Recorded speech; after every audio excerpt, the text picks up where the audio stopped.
জেনা এমন একটা পাপ, যেই পাপ থেকে যদি কোনো যুবক নিজেকে বাঁচাতে পারে, মৌতের হাত থেকেও বাঁচাতে পারবে ইনশাআল্লাহ। কিভাবে? 3 বন্ধু যাচ্ছে রাস্তা দিয়ে, হঠাৎ করে ঝড়, বন্ধু 3 জন ঢুকে গেল গুহার মধ্যে। কিসের মধ্যে? গুহায়, যে পাহাড়ি এলাকায় আপনারা থাকেন যারা, গুহার মধ্যে।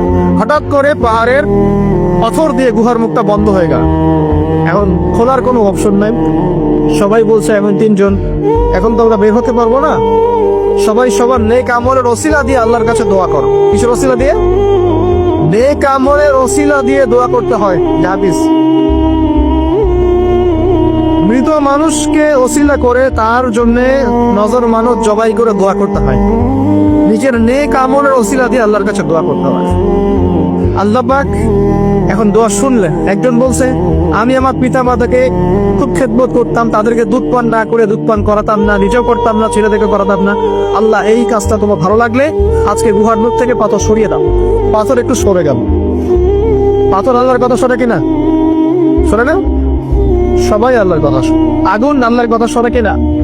ইব্রাহিমের জন্য আগুন ঠান্ডা হয়ে যায় নাই? আচ্ছা, তারপরে আরেকজন দোয়া করছে, আল্লাহ, আমার এক কর্মচারী ছিল, তার বেতন বাকি ছিল, সে বেতন না নিয়ে চলে গেছে, আমি সেই বেতনটা দিয়ে কিছু গবাদি পশু কিনেছি। আস্তে আস্তে গবাদি পশু বেড়েছে, অনেক দিন পর সে এসেছে টাকা চাওয়ার জন্য। আমি বলেছি সবই তোমার, সব নিয়ে চলুন। সে বলেছে, আপনি কি ফাইজলামি করতেছেন আমার সাথে? আমার টাকা আমাকে দেন। না, তোমার টাকা দিয়ে আমি এটা কিনেছিলাম, আজকে বংশবৃদ্ধি হয়েছে, সব তোমার, নিয়ে যাও। সে নিয়ে গেল। সে বলছে, আল্লাহ, এই কাজ যদি তোমার সন্তুষ্টির জন্য করে থাকি, আজকে আমাকে বাঁচাও। পাথর একটু সরে গেল। এবার তৃতীয় ব্যক্তি, এই ছেলে বলছে, যুবক ছেলে, আল্লাহ, আমার একজন চাচাতো বোন ছিল। কে ছিল?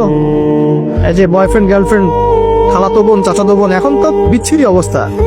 এখন এমন একটা অবস্থা, সভ্যতার রিপোর্ট গুলো পড়ে দেখি, ভাইও বোনের সাথে জানা করে না। ওদের ওখানে নিজের আপন পিতার দ্বারাও মেয়ে হ্যারাসমেন্টের শিকার হচ্ছে। ওরা আমাদেরকে শেখায় এখন ভালো কোনটা বলতো, আর আমরাও আমাদের মাথাটা কবে যে বিক্রি করে দিলাম। ওদের কাছ থেকে ভালো মন্দ শিখতে হচ্ছে, কোরআন সুন্নাহ বাদ দিয়ে ওদের কাছ থেকে ভালো মন্দ শিখতে হচ্ছে। তো চাচাতো বোনকে সে খুব ভালোবাসতো, তাকে সে পেতে চাইতো, মানে তার সাথে সেক্সুয়াল সম্পর্ক করতে চায়, সোজা কথা বল। এখন সেই মেয়েকে অনেক প্রস্তাব দেয়, সে মেয়ে রাজি হয় না। শেষে বলে, যদি আমাকে 1000 বা 100 স্বর্ণ মুদ্রা দিতে পারো, দিনার, তাহলে আমি তোমার সাথে সেক্স করবো, মানে জেনা করবো না। সেই ছেলে অনেক কষ্ট করে এই টাকাগুলো বা এই দিনারগুলো অর্জন করে, কামাই করে, দিন রাত পরিশ্রম করে, ঠিক আপনারা যেমন করছেন না।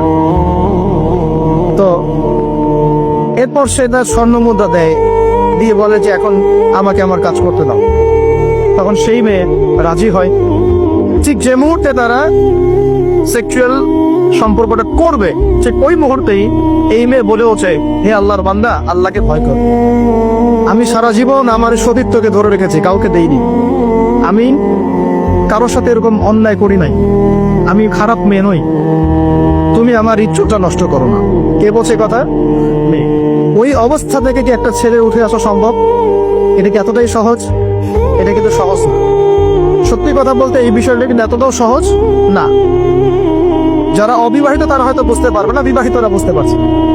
তো ওই অবস্থা থেকে সেই টাকাগুলো না নিয়ে সেই স্বর্ণমুদ্রা মেয়েকে দিয়ে ওখান থেকে সেই ছেলে উঠে আসে আল্লাহর ভয়ে।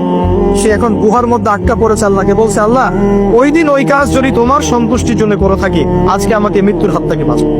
সমস্ত পাথর দপ দপ করে সরে গেল। এটা কিন্তু কোনো গাল গল্প না, এটা বনু ইসরাইলের ঘটনা, সত্য ঘটনা। এই হাদিস থেকে আমি আপনাকে দলিল দিচ্ছি যে যদি জেনার মতো পাপ থেকে আমি সরে আসতে পারি, সাক্ষাৎ মওত থেকে আল্লাহ বাঁচাতে পারে। প্রিয় ভাই, সেই যুবক আরশের ছায়া ছায়া পাবে যে তার যৌবন কালটাকে আল্লাহর পথে কাটিয়েছে, এবং যাকে কোনো সুন্দরী মেয়ে জেনার জন্য আহ্বান করে, সে বলে আমি আল্লাহকে ভয় করি। আমরা তওবা করি, আমরা কোনো প্রকার জেনার পাবে যাব না ইনশাআল্লাহ। যদি হারাম কোনো সম্পর্ক থেকে থাকে, আজকেই এই নাম্বার ডিলিট করে ফেলতে হবে। আল্লাহ পাক তৌফিক দান। ডিলিট করার আগে আবার ফোন করে বলেন না যে আজকে থেকে আর কথা বল, তাহলে এই কথা আর কোনোদিন শেষ হবে? একবারই বন্ধ, ডিসকানেক্টেড। কার জন্য? আল্লাহর জন্য। এবং এটা করার পরে আল্লাহকে বলতে হবে, আল্লাহ, শুধু তোমার ভয়ে এবং তোমার সন্তুষ্টি পাওয়ার জন্য আমি জেনা থেকে বেরিয়ে আসলাম। আল্লাহ তুমি আমাকে হেদায়েত দাও, ঈমান দাও, আমল দাও এবং তোমার রাস্তায় আমাকে বেহিসাব রিজিক দাও এবং নেককার কুমারী, নেককার প্রেমময়ী, তাকওয়াবান, মুত্তাকি একজন স্ত্রী আল্লাহ তুমি আমাকে দান করো। ইনশাআল্লাহ আল্লাহ পাক আপনাকে দান।